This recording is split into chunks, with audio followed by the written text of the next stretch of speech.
Thanks, Candace. Hey there, you're watching MPack. Phineas and Ferb is back again with a brand new season. I watched all 20 episodes of it. Considering that I am a long-time fan of the show, I have been hooked onto this show ever since it gained popularity around 2008 to 2009. No joke, the main reason I stuck around and became an avid fan of it is because of the Disney Channel logo. And no, this is not a joke. But that is a whole different can of worms for another video. Note to self, do a whole video on the nostalgic Disney Channel branding in the very near future. I have tuned into plenty of new episodes, and hell, I even tuned into the premiere of its TV movie, Across the Second Dimension, when I was a kid. I own a couple Phineas plushies, a Ferb, and a few Perrys. That is how fucking die-hard of a Phineas and Ferb fan little MPack was, and still is growing up. It had its fair share of a run, from 2007 to 2015, with a bonus one-off special airing later that year. While we didn't have anything new on mainstream from the franchise over the next 10 years, we were treated to little one-off goodies from a crossover special with another show from the quote-unquote Wonkaverse, Milo Murphy's Law, several shorts, another movie direct to Disney Plus, and more shorts. That was until early 2023, when out of the blue, to celebrate the franchise's 15th anniversary, Disney renewed the show for an additional 2 seasons, and as an added bonus, a second season for the other Dan and Slumpy cartoon Hamster and Gretel. With what I just told you of my cast, I was quite hyped for this new revival.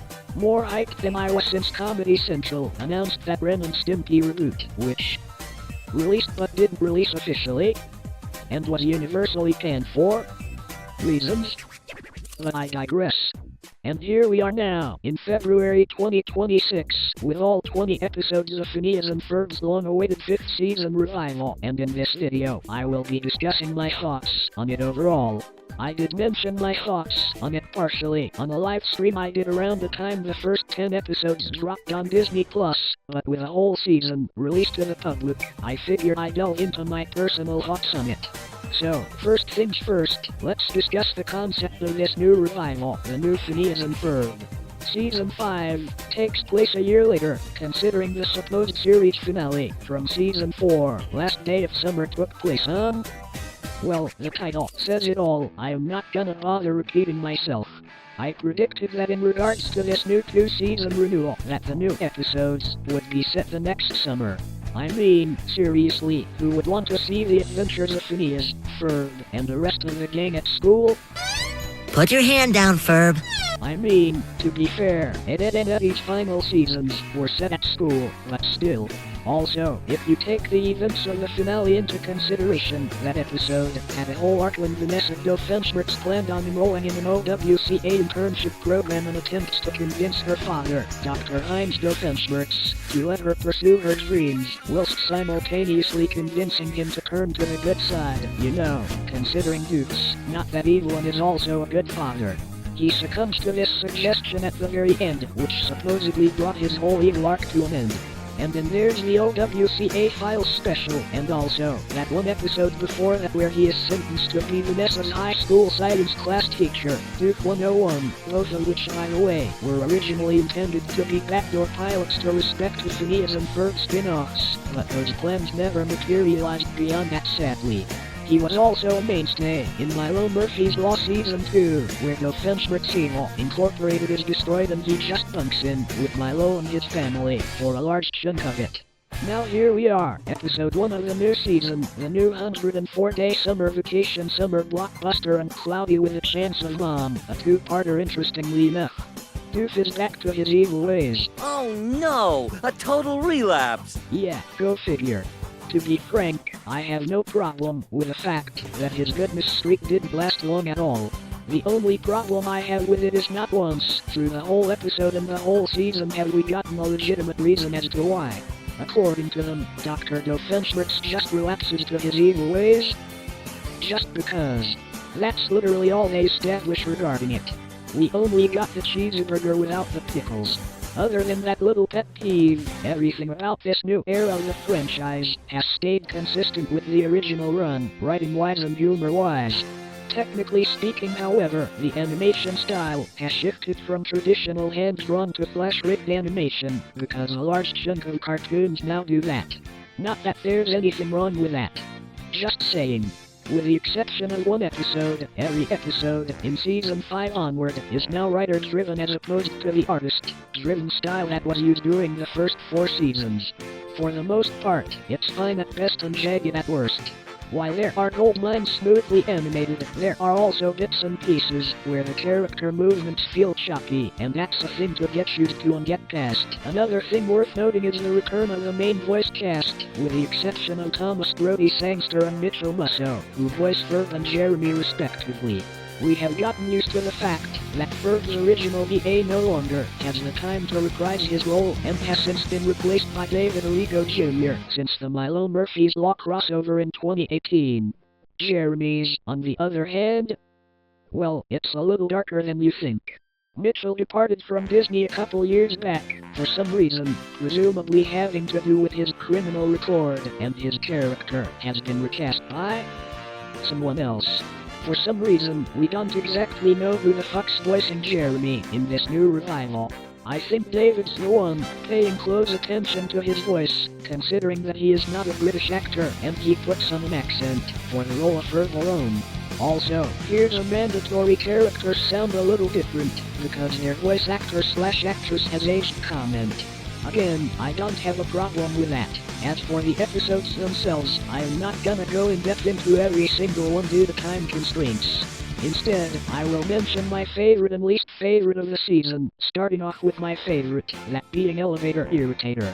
If I had a nickel for every time a cartoon episode involves 3 individuals stuck in an elevator for 11 minutes, yeah, SpongeBob beat Phineas and Ferb to the punch over a year ago with Stuck in an Elevator. Although, here they handled it better than the Sponge did. Rather than our protagonists being the cause of their own predicament, Dr. Doofenshmirtz, who just so happens to be at the mall and is the show's main antagonist, is what gets the elevators jammed in the first place with his Depowerator. Well, Agent P interferes and punches him into the elevator, causing the Inator to drop and malfunction, firing at the elevators. In other words, our protagonists and antagonists are trapped in the elevator by accident.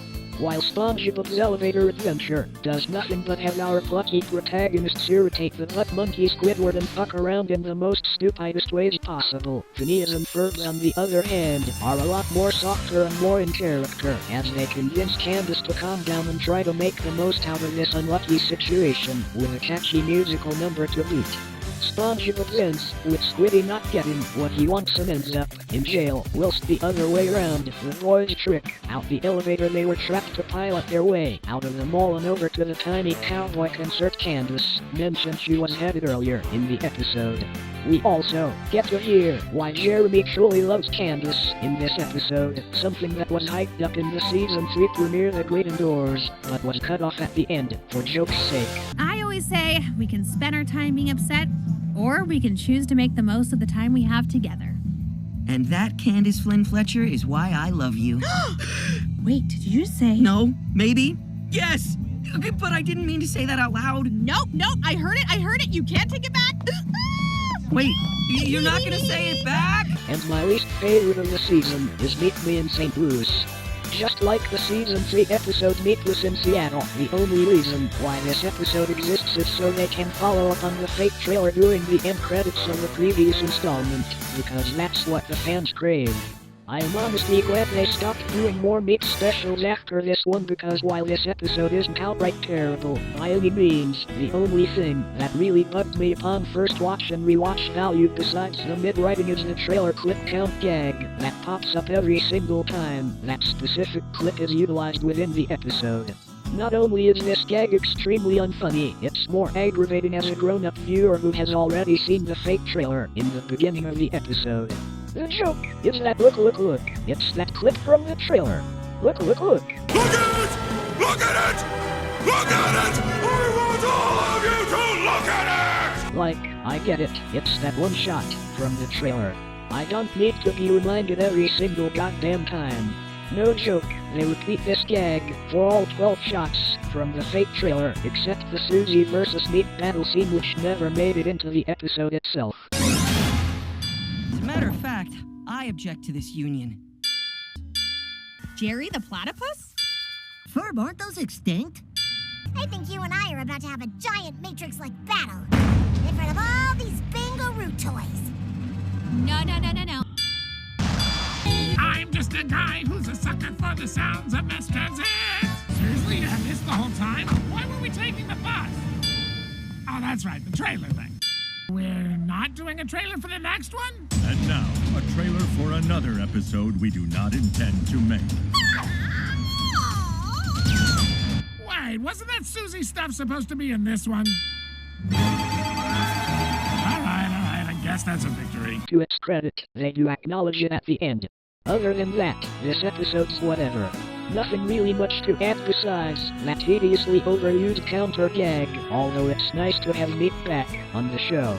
Although, he has the ability to speak English without a mustache or sideburn, translator now because he has a remote for that now apparently. Also, he is now voiced by John Stamos for presumably the same reason as Ferb.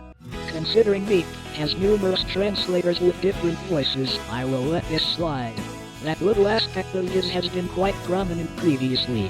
It's quite forgettable, looking past all that. Anyway, final verdict, the Phineas and Ferb revival is off to a pretty good start. Even if you ignore the little hiccups, in terms of animation and writing, it's probably the best cartoon revival in the decade thus far. Sure, it's not on par with the original run, but it manages to entertain me in its own way. Looking forward to Season 6 and the third feature-length movie that's currently in the works. That's all to be talked about in this video. What do you guys think of the new Phineas and Ferb episodes? Do you like it, love it, dislike it, or flat out despise it? Let me know your thoughts in the comments. Anyway, thanks for watching this video. MPack is out. Peace.